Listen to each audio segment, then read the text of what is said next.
Hello world, this is November 9 Foxtrot Zulu, and I'm here to hopefully describe some new features to Hunterlog that are coming soon in the next build. Want to spend some time going over them and just put out a preview video. Uh, the first and foremost is there was some new programs added. If you're not aware of worldwide bunkers on the air, Hunterlog now supports this program, and even better, there are now bunkers in the United States of America, so hopefully we'll see some more. Uh, the support here, nothing spotted at this time of night, but there are some. You can kind of see what it looks like in Hunterlog when you are looking for bunkers to hunt. Aside from that, there's lots of stuff I've added here. Uh, Probably the most fun one that I enjoy is the Callsign Notes. If you've used AM2K's Sebastian's Polo logger, you'll know that he set up text files that you can download and install into Polo, and it'll show up with people's names and that kind of stuff. There are a few that are out there that you can find online and load into Hunterlog. All right, the first thing you do to add one is click the Add New Row button, and you'll have to come in here and type in stuff. You'll want to give it a good name. I'll just do M2K for this one. I will use the website address of the text file. I am at the wrong spot. Of the text file of Sebastian's normal hams of note text file. This is it right here. I'll have this linked in the source code when this is all released, so you'll be able to add this. It doesn't come pre-installed or anything. You have to add it. Just you'll click that and you'll hit save. It will go and download that file, and now you will see Callsign Notes when you put in when you click on a spot to look at them. Let's just put in mine real quick, and you'll see them here. These are the two that are in that file that he has. It's got me as a creator of a website and as me as a Ham2K supporter. You'll see probably a couple others in this list as well. It's like Connor here. He's also in the Hams of Note file as a Ham2K supporter. Might not make much sense for here in Hunterlog, but it is just in the file. You can go also put in your own text files. Say you have a club. I have my club's text file here, which has a bunch of call signs and stuff in the normal format for this. Go into, this is my Hunterlog directory, and there should be a data folder. There should be a notes folder inside that data folder. This has all the text files. Here's the M2K one that was downloaded when I entered it. I'll put in this MGRA one. I'm going to come back here, go to settings. You'll see the menu has changed here. Settings, Callsign Notes. I'll add another one, MGRA, and this time I'm just going to put the name of the text file. Oops, I don't think it saved it. It doesn't like tabs. It doesn't like me tabbing over. Let's hit save. Should also do that. Let's type in. This is my president of the club. Also has a great YouTube channel, Georgia Parks and Propagation. This is from that file. Mine is also going to be different now. This is what I'm listed at in there. I don't know if I qualify, but that's what it says. That is kind of how the Callsign Notes works. It's pretty straightforward. This you could go in and you could update the text file and it should reload it. This one will download. It will download each of these files. It'll check every day, I believe it is, and it'll download a new file just because these get updated a lot. being on a website, you kind of get that benefit of there. Okay, the last kind of large change, at least as far as features, is the addition of a QSO map. This map will track from your local time, day, all your QSOs logged and show them on a map, much like Polo does this, Hammers does this, almost a bunch of other logging ones do this. This one does it specifically for these parks or other references that you hunt. It's pretty basic. You can also go backwards in time and hit and find your old QSOs. This isn't a database that I have QSOs in, except for these ones I just pretended to hunt here.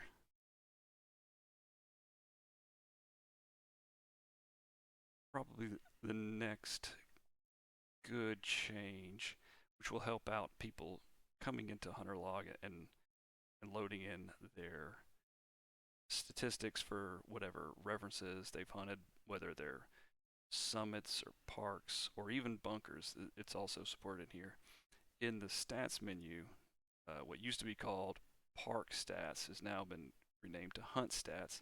And this is for references or parks, summits. When I say references, I mean parks, summits, bunkers, WWFF places, anything like that.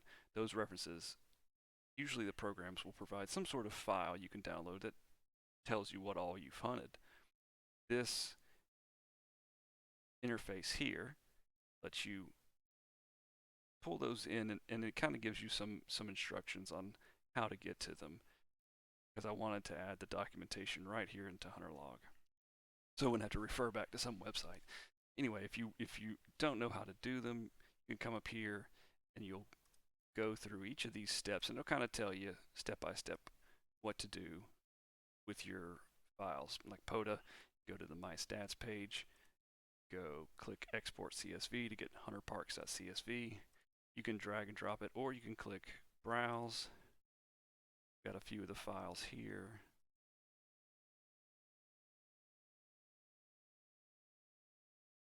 Ready to go already. Like Hunter Parks here. It doesn't matter that it ends with the 2. It only cares about the front of the string there. It will actually, whatever one, if it's named correctly, whatever one you go to will pick the correct one. It knows that hunterparks.csv is the POTA file. It also knows log search is the WWFF file. It knows that this obviously is the bunkers file, and so on, etc. We'll just stick with POTA because this is the biggest file I got. And then I will click import, and this is the processing on this is much faster, although it still needs a little bit of work on the back end for some stats. This is a million times faster than the way it was importing. See, this is all good.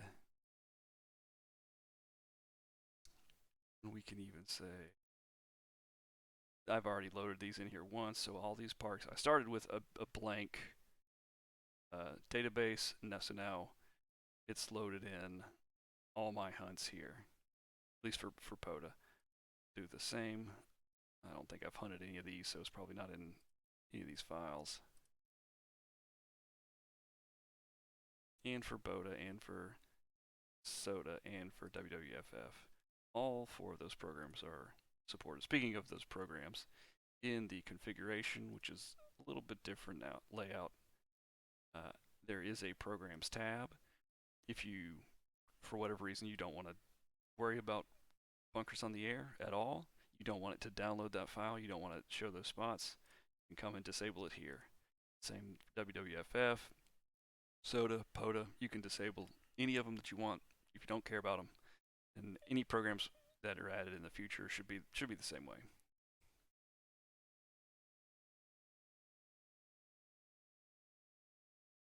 Moving on, the next large change is to, well, medium-sized change is to the alerts. There's some features that were useful added here.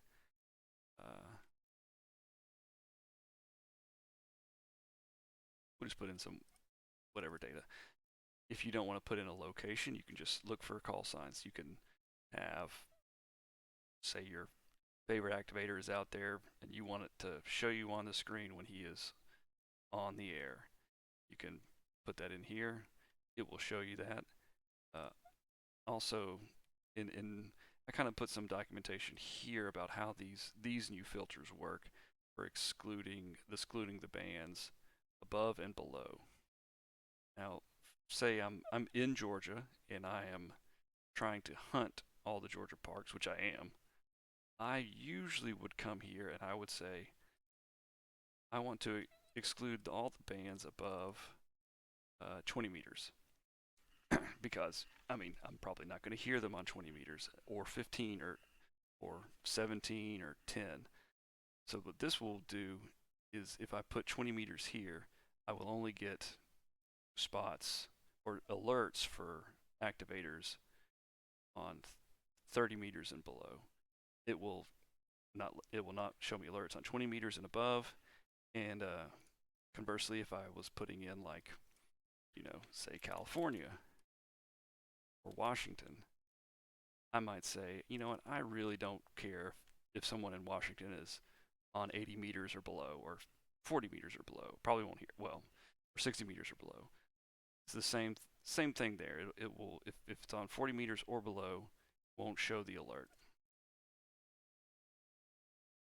Another great change, this was done by a contributor, Jerome, Whiskey 4 India Juliet Golf, who has a great fork of Hunterlog. I think he called it Hunterlog Plus Plus. It's out on GitHub if you want to go check it out. He added this scan button. Let me find it.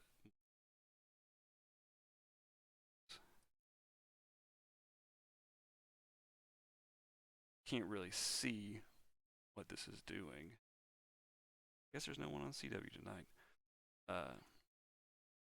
This will kind of just, it'll run constantly either until you PTT your radio or you click stop, and it will just click through each of these on a timer, and it's like scanning your radio or scanning your radio in your car. It'll let you listen to the station for a second and then move to the next one. And let you listen to a station for a second, move to the next one. So that way you can see if anybody's there pretty quickly. And the more you filtered this down, kind of the better off you're going to be. So now this is only going to scan through 5 stations as opposed to whatever else was out there. You can also configure the amount of time that is kind of listening to it. It defaults to 5 seconds, but in the scanning tab under the configuration, there's a scan wait time, and it'll wait 5 seconds before it goes to each station. Another interesting change for some of the logging, this was requested for people who may use like AC log to turn their rotator for their beam. It was to add what I'm calling QSO Staging, which means if this is enabled, and it's only for AC log and log for OM for the time being. Put this on this one, and if you can disable it here. If you use one of these and you don't want to use it, you can unclick this button. But if it's clicked, what will happen is you can see here. There's nothing in the when you're not log for OM. This is the screen that you see. If I click on Justin here, oh, it already has populated this. I haven't. It's not logged. It's populated. It pulled in his picture there, and we've probably got a bunch of QSOs here. Yeah. And it'll just kind of, if this was hooked up to the rotator, I believe it would rotate. I don't have a tower, so I believe log for old man will rotate, but I know some other guys use use AC log this way to rotate their beams to the station. And then you would come in here. You don't have to look at it. You just come in here. Okay, we're gonna log it, and it's logged correctly with the right frequency and band. Even though kind of just defaults to this here. I don't have it set up for cat control or anything. I'm not even in the shack right now. Now let's talk about some of the small changes here. There's a lot of behind the scenes stuff, especially with these imports here.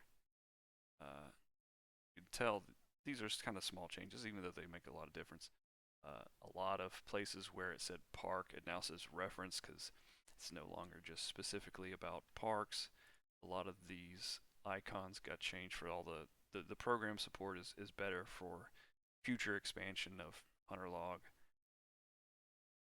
Here, this if you were working CW stations, you get if you had RBM spots showed, there'd be a whole bunch of them. You can hide them here, but it will remember your selection between. Well, another change, you might have noticed it while I was using this, is a lot of the mode and the band selections are now multiple selection columns. So instead of it just being a one and done, you can have as selected as you want.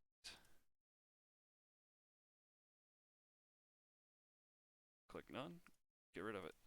Same for here. I only want CW sideband, that's all I want. I don't want digital. Or I only want I want FT8, but I also want FT4. I want to see both.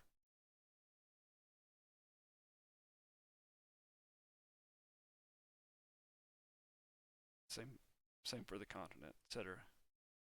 And so on.